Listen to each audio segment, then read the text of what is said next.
Hey friends, today we're going to be doing a very popular upgrade to the Sovol SV01 printer, and that's installing a genuine E3D V6 all-metal hot end. Now this hot end will allow us to print at sustainably higher temperatures, so we can print things like ABS, carbon fiber, wood, steel filled, those kind of things. Another advantage is it gets us into the Nozzle X brand of coated hardened steel nozzles, which just last a long time and are good performers. One of the other advantages, one of the reasons I chose it, is because with my stock hot end, I did have a clog here and there, so by performing this upgrade, I should get rid of most of the reasons why that happened. Now, I will say, it's a little longer of a video because it's an intense upgrade, and if you're unfamiliar with soldering and those kind of things, if you just don't want to take your printer apart, then I suggest that you find somebody to do this upgrade for you. But if you're okay with that kind of thing, I think you're really going to see the advantages and love the upgrade. So won't you join us? Thanks. So we're going to start the disassembly phase. So the first thing we need to do is take the parts off to access what we're going to upgrade. And to do that, we're going to take the screws off the fan and the duct and stick that aside. We're going to take this off.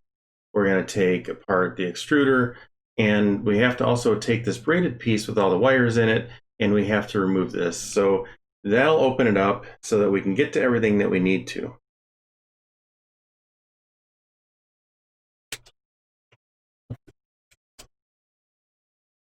We'll take our Allen wrench and we'll start to disassemble the fan. And before I take this off, one thing that I like to do that I almost forgot is to take a little cloth and stick it on the bed. And what this allows us to do is to see little parts as they fall. So if this screw fell out as I was working on it, it wouldn't roll off the table. We'd go searching for it. It'd fall right here onto this towel, and being a bright colored towel, we'll be able to see it really well. So as we stick our parts over on here, we know they won't go rolling off the glass bed. So just a little tip there. There are 3 screws on this fan. 1, 2 on the top.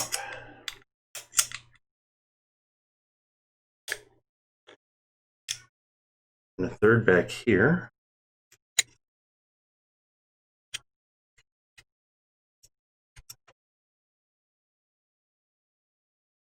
All right, I like to keep all of those screws together now. One thing that you're going to notice is that these screws are not the same length. So one of the screws is a little longer, and we're going to be able to put that back in the right spot. I'll show you when we put it back together. All right, so we have the parts cooling fan and the duct loose. Now, the duct should come right off. We're going to stick that aside just so it doesn't fall on the other parts later. And we're going to move on to this piece here. Now, I need a slightly longer Allen wrench.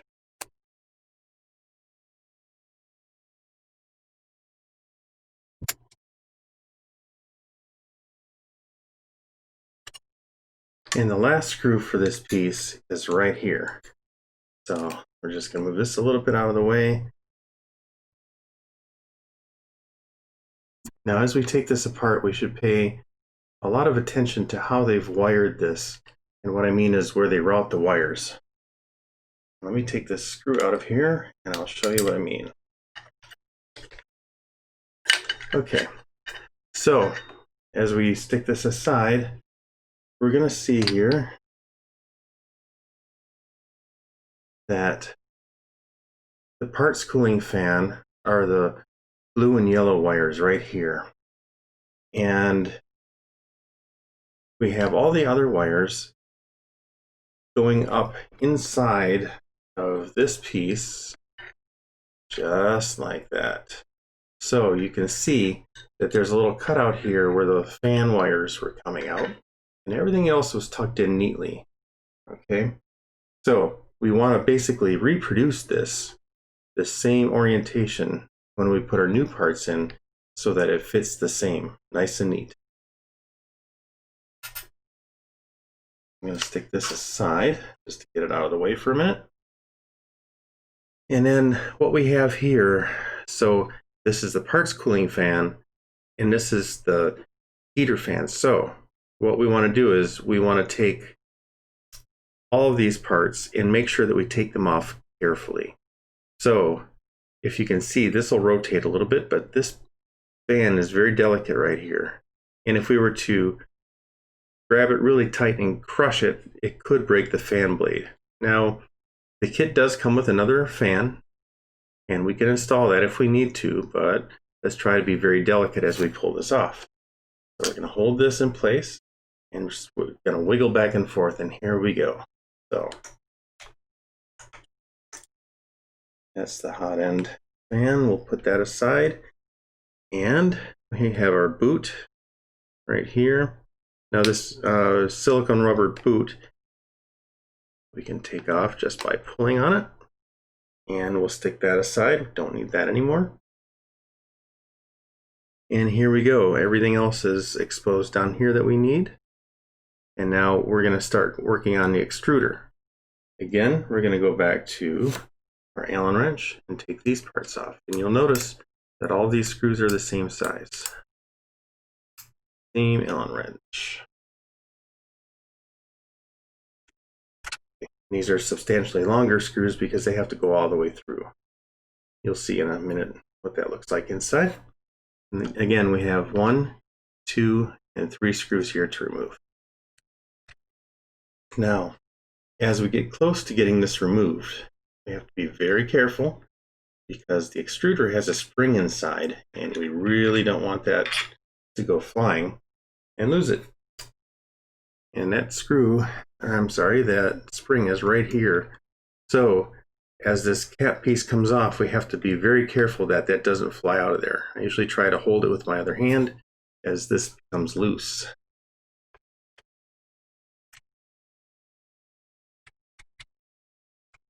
Here we go. Let's pull that screw out. And very careful to take the cap off. Now, the spring and this knob, the screw up here, they both come off together just by pulling. And here we go, just super easy. That just sits on top of there. And we're going to stick it over here where it won't get lost. Okay. Now, this assembly in here is interesting. So to take this off, here's what we have. I'm going to stick this out of the way for a minute. This little hat goes on top of here.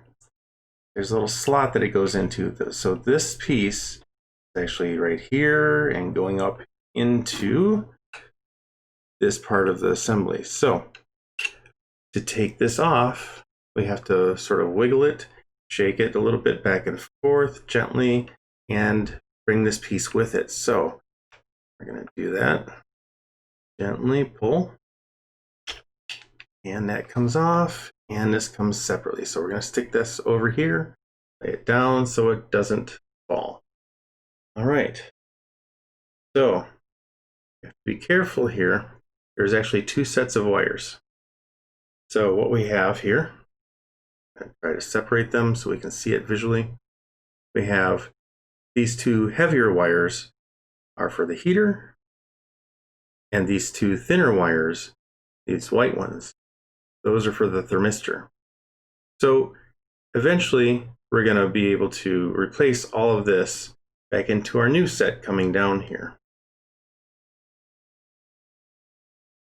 Now next we'll take our little Allen wrench, loosen the grub screw. We don't have to take it all the way out, just have to loosen it. There, I felt it. It's nice and loose now for the heater. And on the side we're going to take our Phillips head, and there we go. Just loosen that for the thermistor. And that wire should actually just slip right off. And the thermistor, there we go. And then there goes the heater. So all these parts are now separate, which is good. We'll go on to the next step with them. Next, we need to expose the wires that we're going to cut and resolder our new wires to. So to do that, we need to take the braiding here and pull it back just a little bit and keep it out of the way. And the best way to do that is just to take one of these zip ties and put it around here.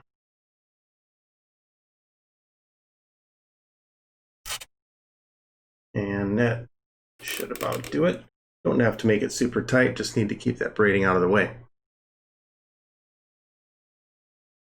We're going to need to take this Kapton tape off. That's the yellow tape that you see here. It's on there because it's very heat resistant and it keeps everything together. And no problem, we have a brand new roll right here that we'll use to put new stuff on.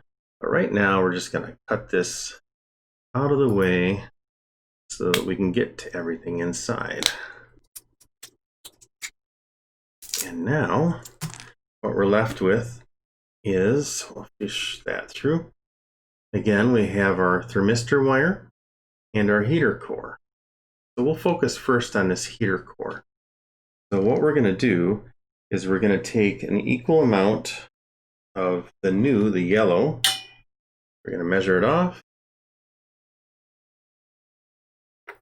And we're just going to cut it back to, let's say, just about here. Okay, so we'll cut the same off of each one.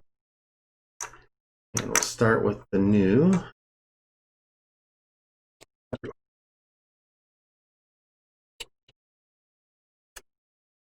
Now we'll remeasure, measure twice, cut once, and find out where about we stopped, right about here.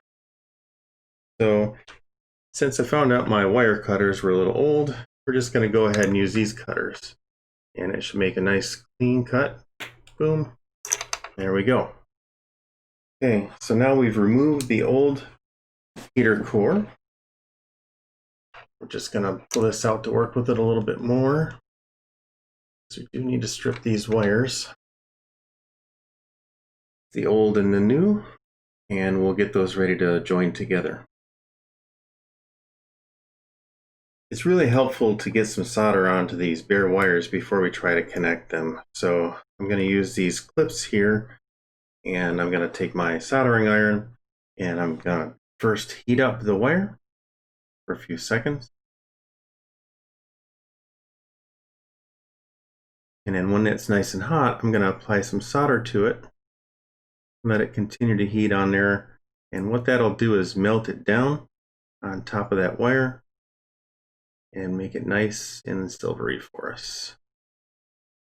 What that'll do is that'll have some solder on each set of the wires before we go ahead and connect them together. So then all we'll really have to do is get them hot and they'll stay together for us. It's often helpful to take one of these and clean off your tip every time with this brass, just to make sure that it goes together real nice and easy. So we'll go ahead and do that to all four pieces, the new and the old, so that we're ready to put them together. Now, the other thing we want to do is before we actually put those two pieces together, we have a set here of some heat shrink tubing. And what we're going to do is we're going to find the right piece that goes on one of these wires, and we're going to slip it on before we put the two pieces of wire together, the red and the yellow, on each side. And what that'll allow us to do is have a nice soldered connection and make sure that it's nice and insulated all the way down. So what we'll do is after it's soldered together, we'll push that piece of heat shrink tubing down over that soldered connection, and then we'll take a torch to it and we'll melt that down a little bit so it shrinks right around that soldered connection, and that way we don't have anything exposed.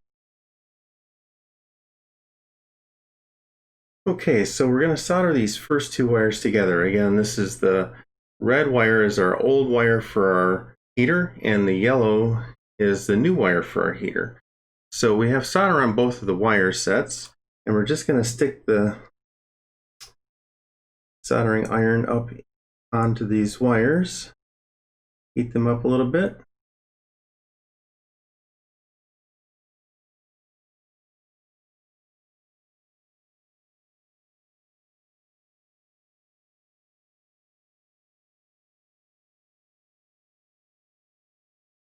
Good connection on these two. And we're just going to pull this heat shrink over the top and make sure it's over both sections. And what we do here is we just cause a little heat underneath for those to shrink.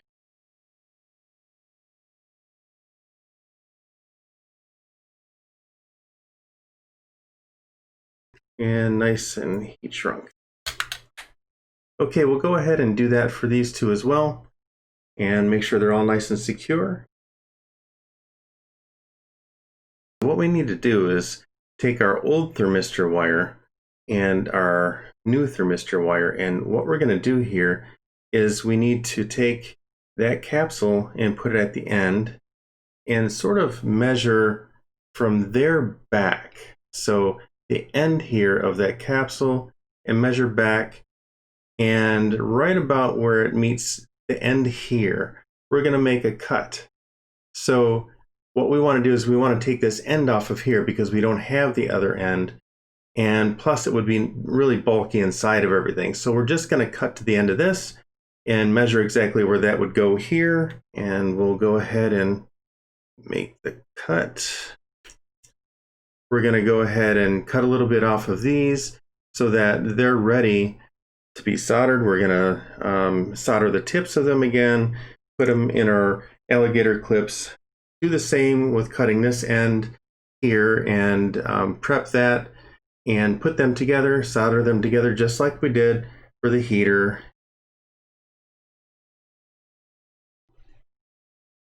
So we're going to start assembling the heater block. So there's a lot of holes on the heater block and it has to go in a very specific orientation. So how do you tell which way to go? Well, you can notice here that there's a smaller section and a larger section of the side of this heater block. And the idea here is that the heater core goes in here, and on the bottom you're going to see a hole. Now there's a screw that goes in this hole, and what it does is it tightens the smaller section into the larger section, so it clamps around that heater core and keeps it in place. Now this screw hole and this hole for where the nozzle goes, those are both on the bottom, and you want to do that on purpose. You want to make sure that you put it in this orientation when you start. Now what we're going to first do is we're going to put the nozzle in, and again it's this large hole right here. We're going to take this nozzle. This is the nozzle that came with the E3D V6 kit, and it's an M7 size. So we're going to screw it in all the way. That's just hand tightening. And then we're going to back it up one full turn. So one full turn, there we go. And the reason we do that is we're going to flip it over and we're going to put the heat brake in. The heat brake also has a special orientation. So you'll notice that the heat brake has a small part on the top and the rest of it is all larger. So what we're going to do is we're going to put the heat brake in this way all the way until it stops. Okay.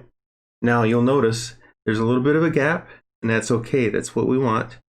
It stopped because it hit the top of the nozzle. Now we left the nozzle one turn away from total tightening because we want to leave room for heat tightening later. Now we're going to continue the assembly of our heater core. Now what we have here right below the nozzle is the grub screw, the smaller hole that holds our thermistor in place. So this smaller hole here with the smaller grub hole right there, and then we have the larger heater core with the larger screw up here. So let me just show you what we're dealing with. And by the way, your kit comes with two different size Allen wrenches. Now you can tell there's a distinct difference in between these.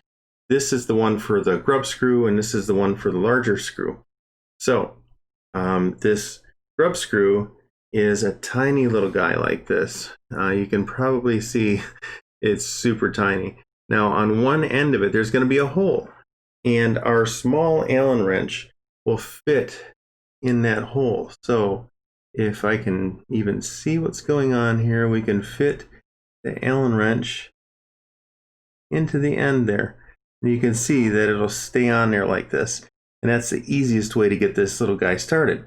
So, grub screw on the end of the Allen wrench, small hole right here at the bottom right next to the nozzle, and all we're going to do is we're going to get it started. So we're going to give it a couple of turns here with the Allen wrench, making sure that we're careful not to strip it. Now we don't want to go too far. What we want to do here, our goal is just to get it into the hole to stay there. We want to make sure that we do not put it through so it sticks up where our thermistor will go. So we're just going to tighten that a little bit more, and that's good enough for now. Now we're going to do the same thing with this other screw.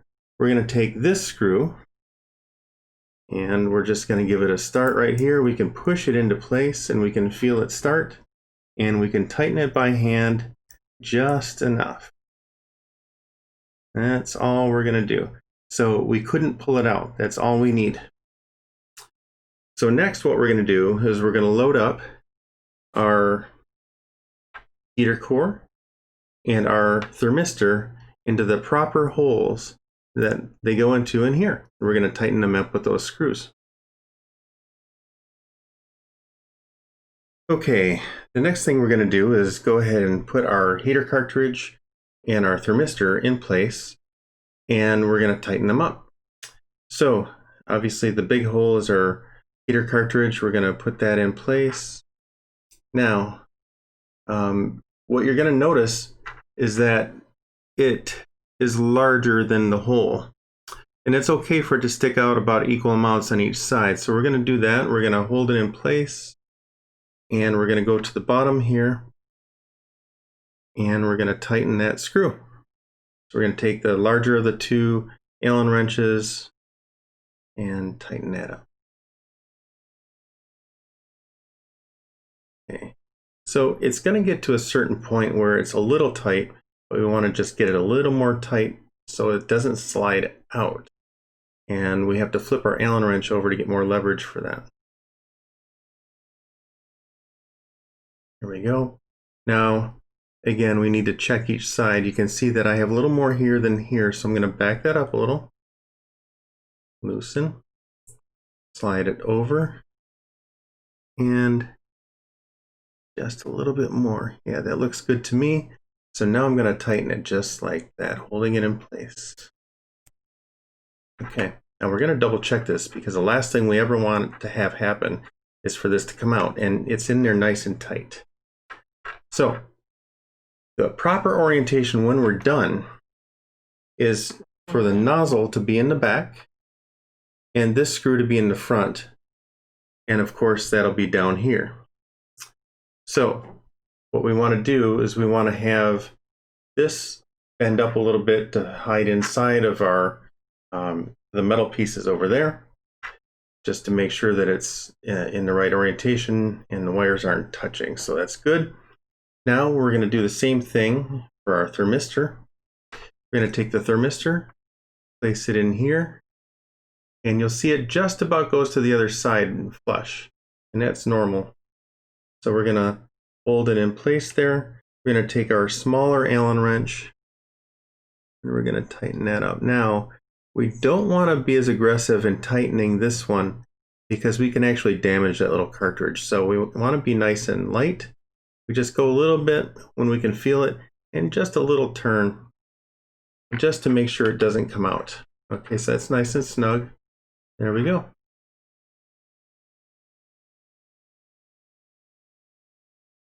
So now that we have everything flush and tight, what we're going to do is we're going to take a little strip of Kapton tape, and we're going to put that in place just to hold our wires together and to protect us, just like they did from the factory.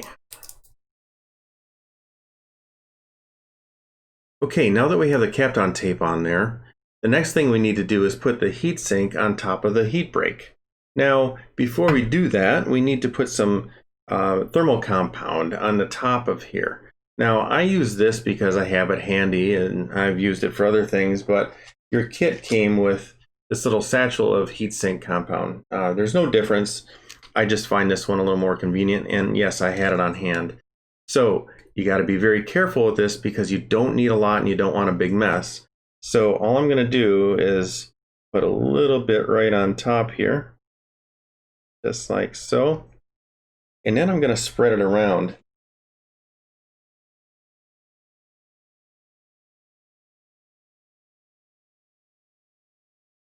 That's all we need just to make sure it spreads around for us. It should be just a little white mark around the top. Looks like we need a little bit more in the back end. Just a tiny bit. There we go. And we're just going to spread that around. There, perfect. Now we're just going to hand tighten the heatsink onto the heat break. Now we do want it fairly tight, but no more than what my hands can do. There we go. Next, we're going to take our PTFE that came with our kit, and we're going to trim it. We're going to trim the first end just to make sure it's nice and flat when it goes down against the heat break through the heatsink. And then we're going to flip it over and we're going to trim the other end for length. So the first thing we're going to do is just take a little bit of filament. We're going to stick that in just the end there. We're going to take a nice sharp X-Acto knife and just line it on the end. And with a nice quick movement, we're just going to push down and get a nice straight edge there. So there we go. We need to take this piece that goes up in the extruder and we're going to stick it next to it to measure by. Now, what we're after here is we're after this angle. If you can see the side where it comes down here, we're going to take that angle and we want our PTFE to go all the way up to the top, right at the bottom of that angle. So to do that, we're going to put this just next to the PTFE tube, resting on the top of the heatsink. We're going to take a Sharpie and we're going to do our best to measure that angle there. So we're just going to go like this. Now, sometimes you'll have pretty good luck like I did there, getting the Sharpie to stick to the Teflon on the PTFE. We'll take our X-Acto knife again, put it right there on the line, push down again, and take this piece and stick it right on top. And awesome. No gap in between. It's exactly the right size. The next thing we need to do is put the E3D silicone sock on the end of the heater block. So we'll align the big hole with the nozzle and the smaller hole with the screw. And we'll just slip it over the end, making sure that goes all the way through. And then what we need to do is clip the edge guards like this over the ends to make sure it stays on. And there we go. Now we're going to take this whole assembly and put it in this slot here. So this will align with this slot here, and this piece needs to go with this edge facing this way towards us this way and goes right underneath here.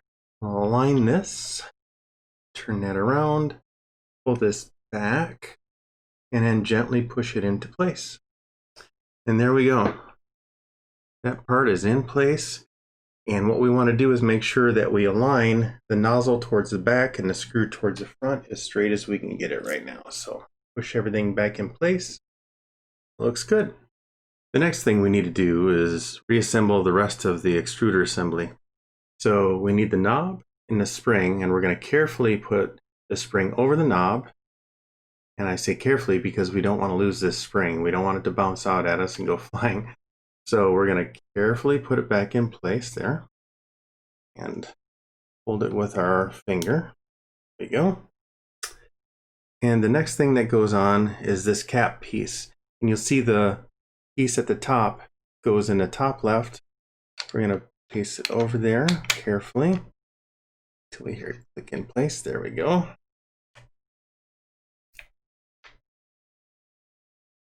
Okay. Now, there are 3 black screws there are two of one length, and the two longer pieces go in the left side. So we're going to put this into place, and we're going to grab our Allen wrench and tighten that up.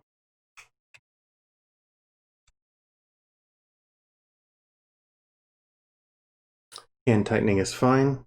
Now we can let go of that and put the other long screw in the bottom left.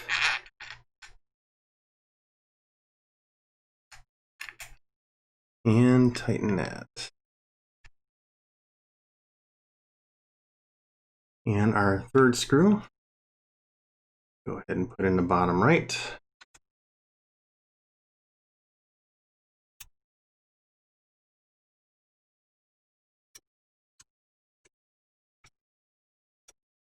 There we go. Now we're going to continue the assembly by putting the heater fan in place. Again, what we need to do here is make sure that we don't touch the actual fan blades when we're grabbing this to put it in place.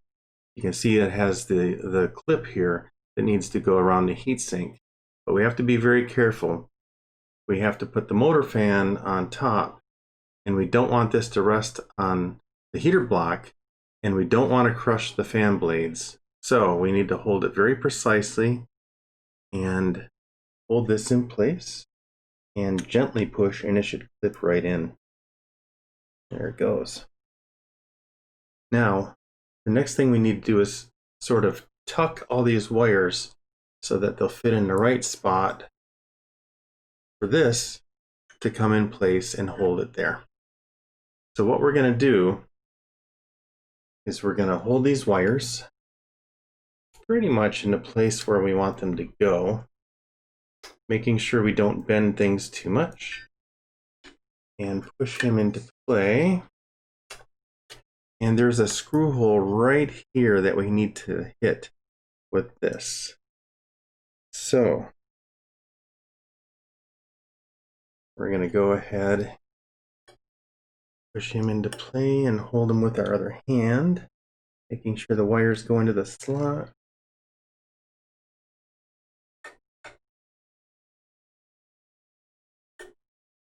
There we go. Looks pretty good. Using our small little screw that came out of that hole, push it into place. Take our Allen wrench, tighten it up. Not too tight yet, because we may need to adjust a little.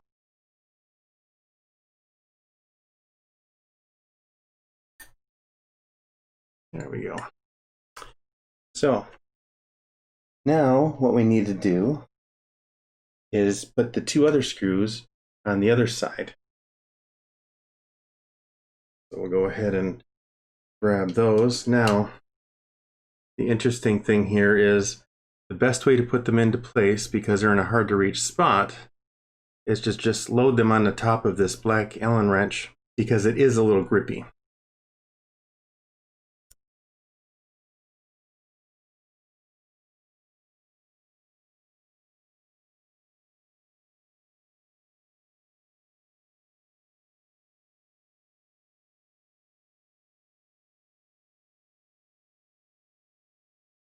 The next thing that we need to do is take our parts cooling fan and mount it to the side again where it was. Now, one thing that's different here about the E3D V6 is it sits just a slight bit lower. So we've printed a new fan duct, and the difference here, everything up top is the same, but we've trimmed just a little bit off the bottom here so that it doesn't come close enough to hit our parts as we're printing. So we're going to use this as our new duct, and we're just going to go ahead and take the wires, stick them there, and we're going to take our first fan screw, put it in play here, take our Allen wrench, tighten this first screw up a little bit. Okay, we don't need it super tight. Now we have to keep an eye on our fan wires here. Let's make sure they're out of the way. Okay. And then we'll mount our parts cooling fan duct. Add into play and hold it tight. Grabbing the third screw.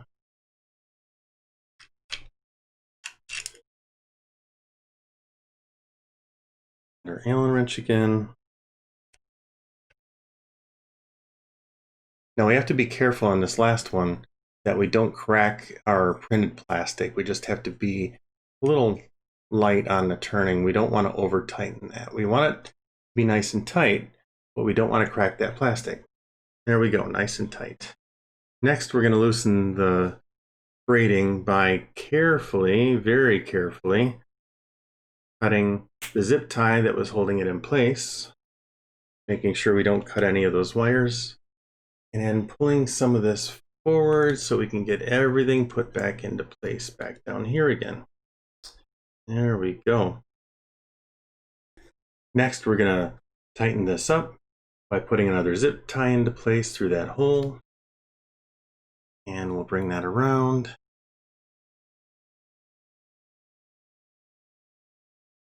Making sure that the mesh goes down below the zip tie.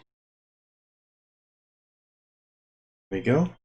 Now we'll just trim the end off. And we're done. That marks the end of the first video, which was all about the hardware upgrade. Please stay around for the next video, where we show you how to rebuild the firmware for the E3D V6, flash the firmware to the printer, make sure that we have the right temperatures, do the heat tightening, and otherwise get ready to print.